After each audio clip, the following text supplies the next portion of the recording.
In our headlines on this Wednesday, April 9th, here in Seoul.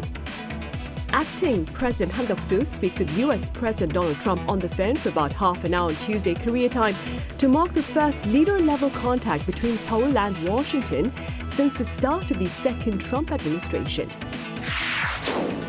Meanwhile, country-tailored U.S. tariffs are in effect as we speak, and a South Korean trade delegation led by Minister Chung In-gyu is in Washington, D.C. to address import duties on Korean products into the American market.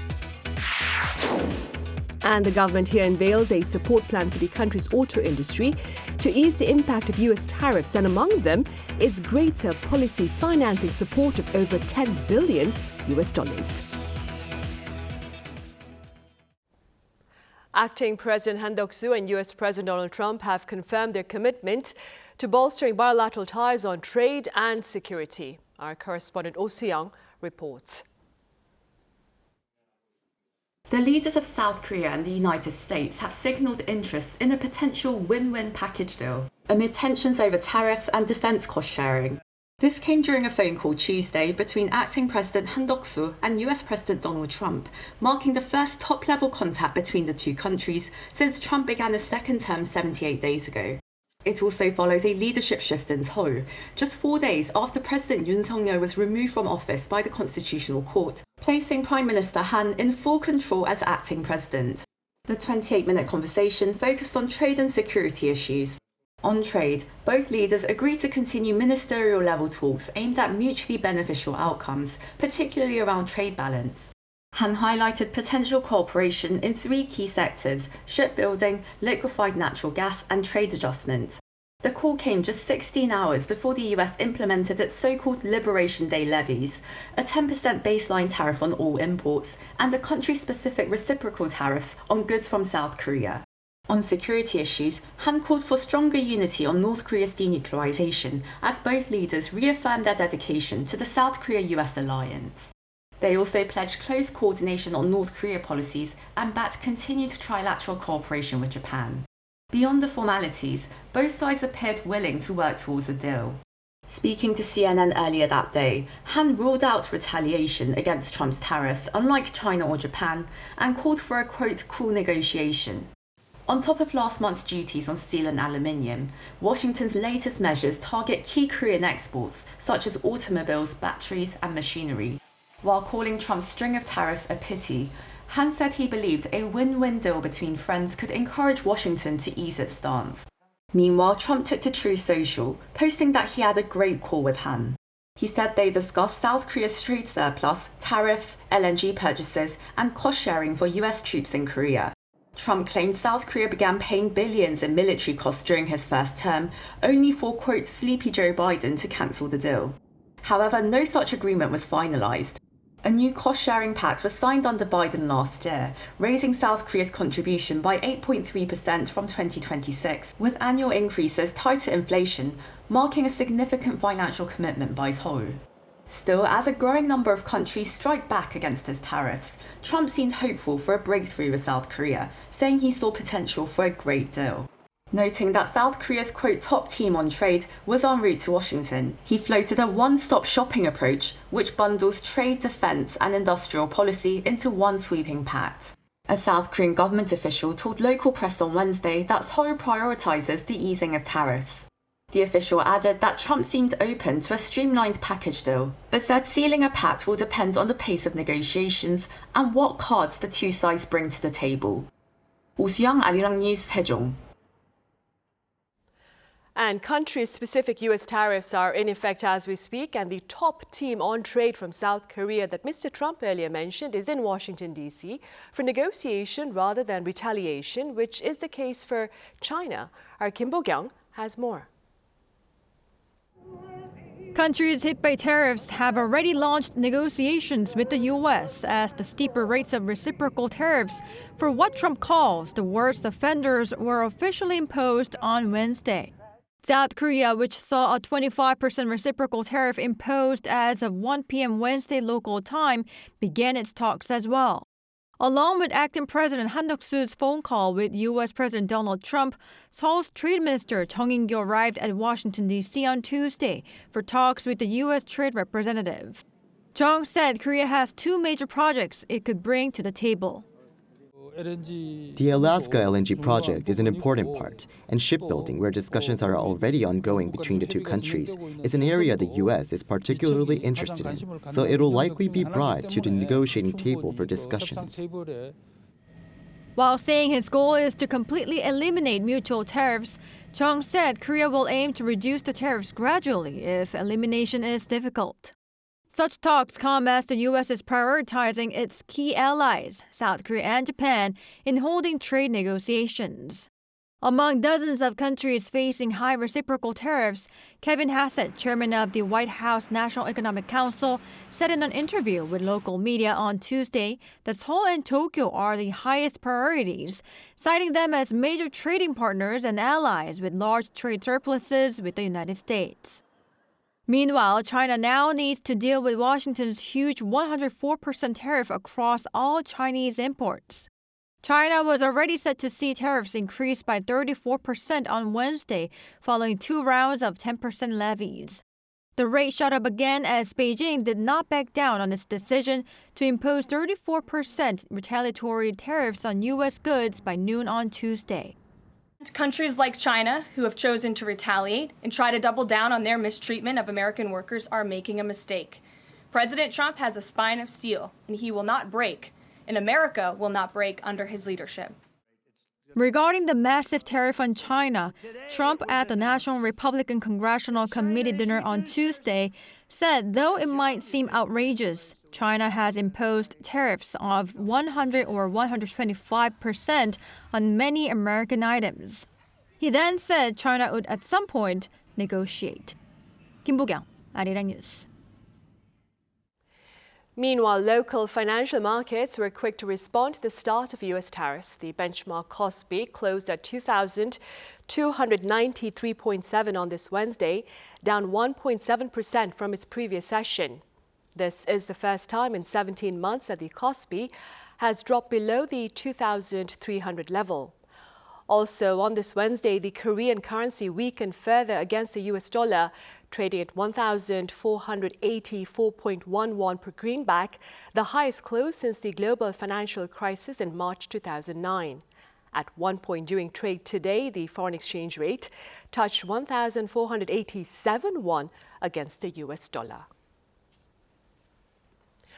Also, here at home, the government has framed out a support package for South Korea's auto industry as it seeks to ease the impact of U.S. tariffs on car imports that kicked in on April 3rd and on car parts to go into effect by May 3rd. Our Shin Se-byuk has details. South Korea will funnel an additional 2 trillion won or $1.3 billion into the auto and parts industry amid pressure from the 25% tariff imposed by the Trump administration. We'll provide 2 trillion won in special policy financing for affected firms and offer low-interest loans and supporting corporate bond issuance worth around 1 trillion won in cooperation with major companies and financial institutions. The announcement was made during an economy-related ministers' meeting on Wednesday, which addressed responses to shifting trade conditions, including U.S. tariffs and global supply chain changes. As a result, policy financing for the auto sector will increase from 13 trillion won to 15 trillion won, worth around $10.1 billion this year. This came as the U.S. is a key market for Korea's auto industry, accounting for $34.7 billion, or nearly half of the country's total auto exports, which was worth $70.8 billion last year. With Washington's 25% tariffs in place, Korea's auto exports to the U.S. are projected to drop by nearly 19% this year. One expert says the financial package may serve as a short-term buffer, but a different approach is needed for a long-term solution. To fundamentally address the issue, the government needs to focus on boosting productivity, developing new technologies, and easing labor management tensions. Aside from the aid package, the government will also extend its EV subsidy program, tied to manufacturer discounts to boost domestic sales, from the first half of the year through the end of 2025. It will also support efforts to tap into new markets, particularly in the global south, as part of its push to diversify auto exports. Plans include the early implementation of free trade agreements with countries including the UAE and Ecuador, and the resumption of FTA talks with Mexico to help open up new export destinations. The government is also accelerating efforts to diversify export markets, focusing on key industries most vulnerable to trade disruptions. It plans to inject over $40 million worth of support for overseas operations of small and mid-sized firms, while expanding R&D funding to boost technological competitiveness. Meanwhile, Finance Minister Choi Sang-mok said the government will soon unveil $6.7 billion worth of supplementary budget to boost industrial competitiveness and tackle global trade shifts, calling for swift parliamentary support. 신세벽, 아리랑 뉴스. And the South Korean economy is projected to grow 1.5% this year. This is according to the Asian Development Bank in its latest projection, which is lower than the 2% growth forecast made back in December. The bank cited a host of internal and external factors as reasons behind its downward revision. Domestically, high interest rates, household debt, and political uncertainty were underscored as risk factors, while internationally, uncertainty over global demand weighed on the bank's outlook for South Korea. Pundits meanwhile believe a further cut in growth forecast may be possible, as this recent report by the bank did not take into account U.S. tariffs on Korean exports.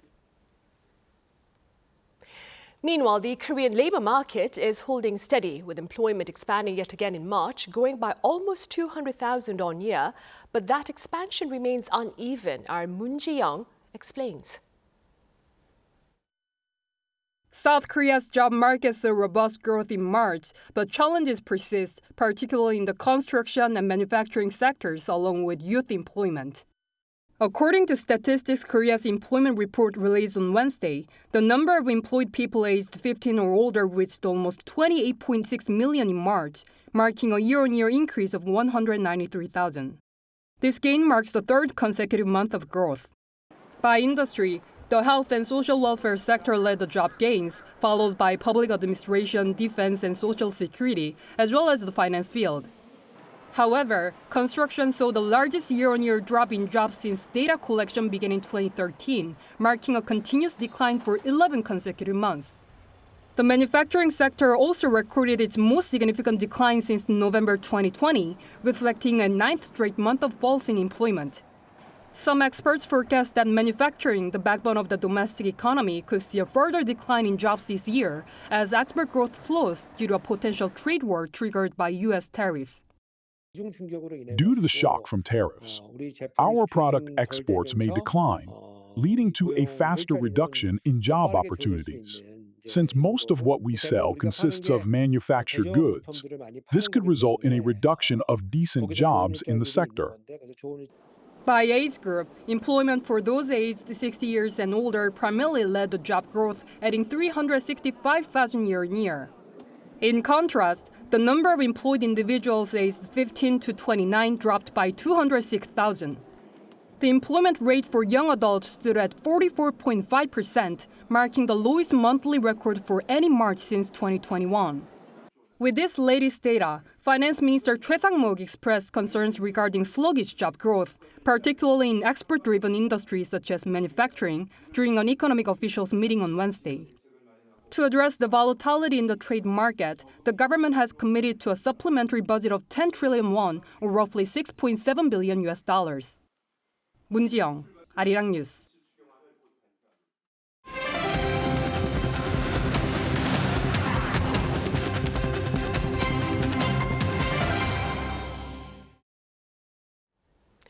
Come Saturday this week, over in Oman, officials from the U.S. and Iran will launch talks over the latter's nuclear weapons. Our Lee Seung-jae covers this much-anticipated event and more.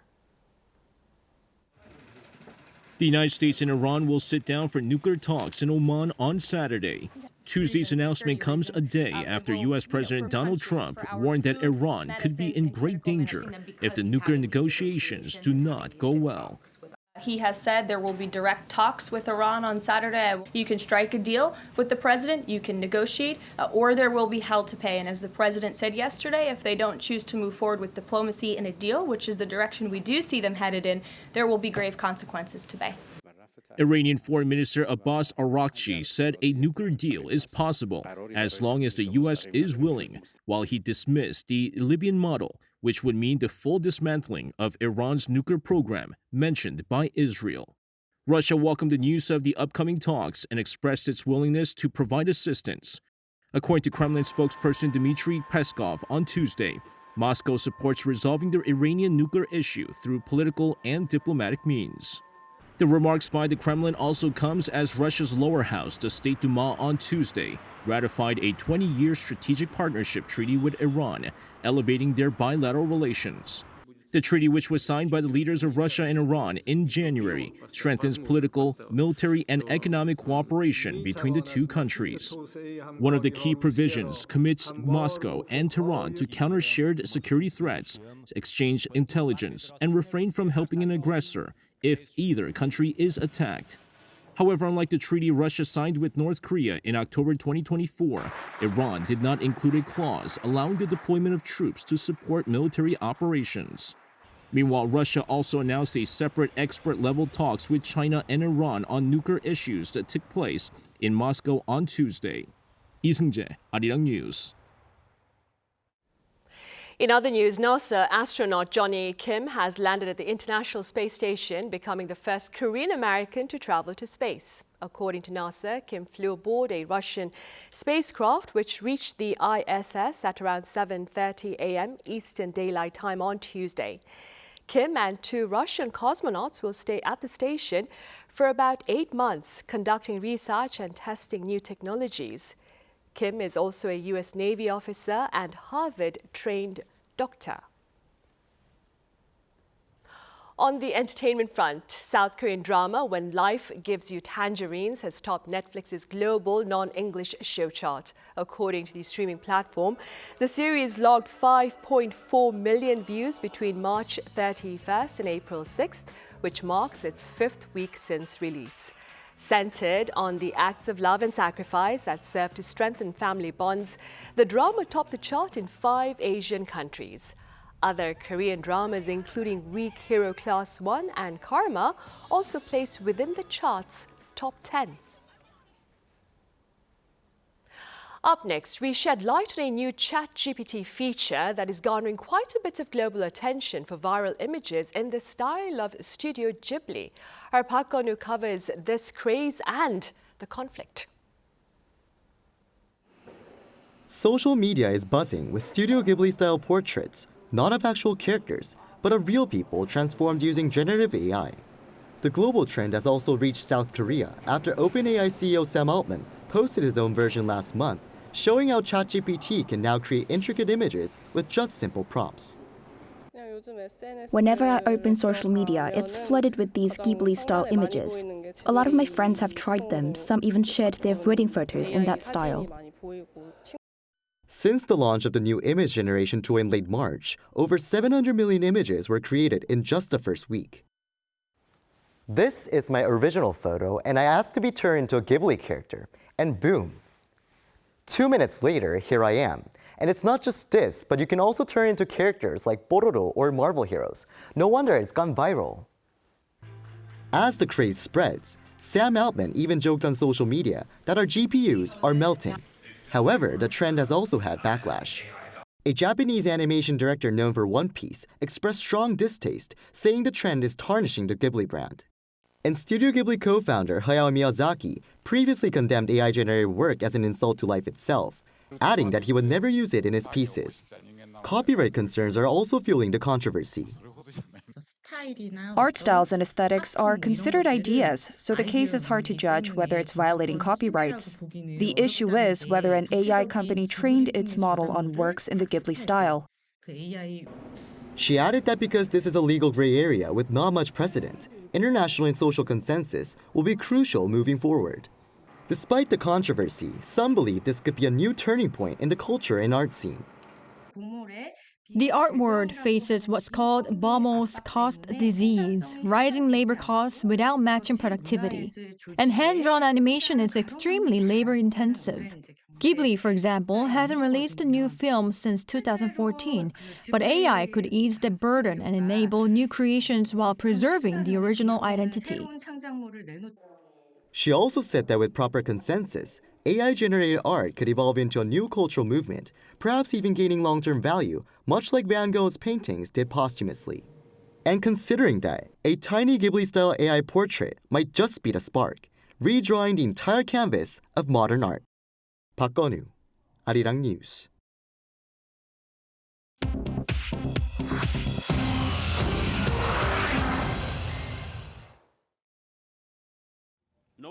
This is The World Now, bringing you the latest stories from around the globe.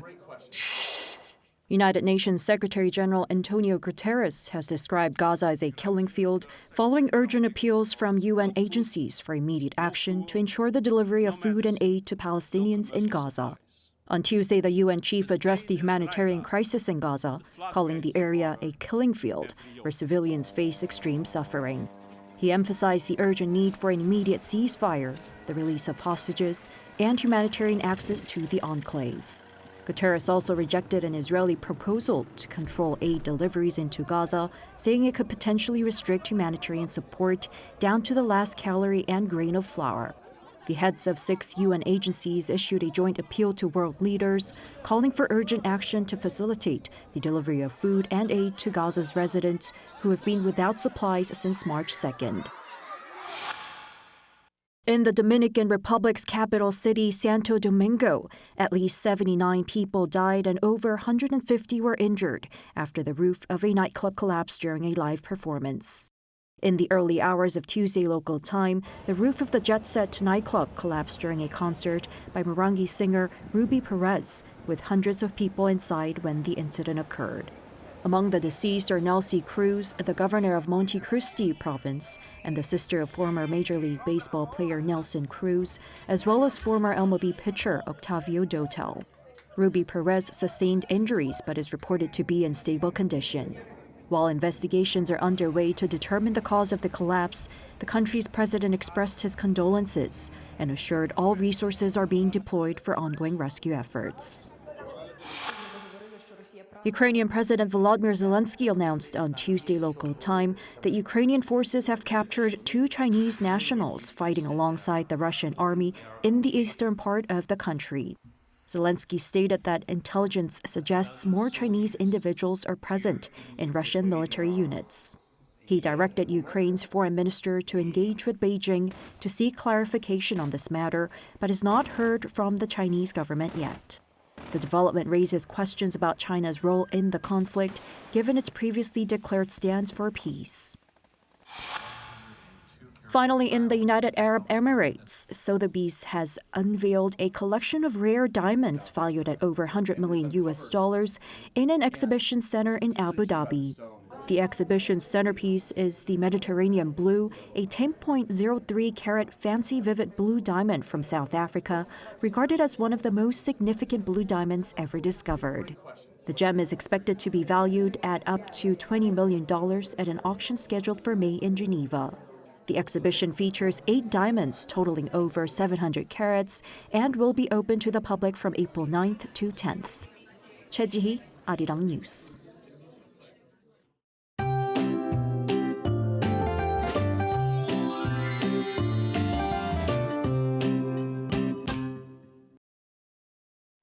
Make sure to grab an umbrella for the evening commute. Rain is gradually moving in across the country. The rain that started in the west will gradually spread to most areas by tonight, but keep an umbrella handy tomorrow too. Despite the rain, spring warmth continues with temperatures going up similar to today, so let's take a closer look. The morning chill has eased up and Seoul is starting off at 9 degrees Celsius, Daejeon and Daegu at 11 degrees. degrees. Meanwhile, the capital area will be dusty all day tomorrow. Then highs will go up to 20 degrees in most parts of Korea. Daegu and Gyeongju look like they will receive rain through the late afternoon. But unwelcome news for those planning to check out the cherry blossoms this weekend. Rain is in the forecast for both days. Also, temperatures will plunge on Sunday with a high of just 9 degrees Celsius. Well, that's Korea for you, and here's a look at the international weather conditions.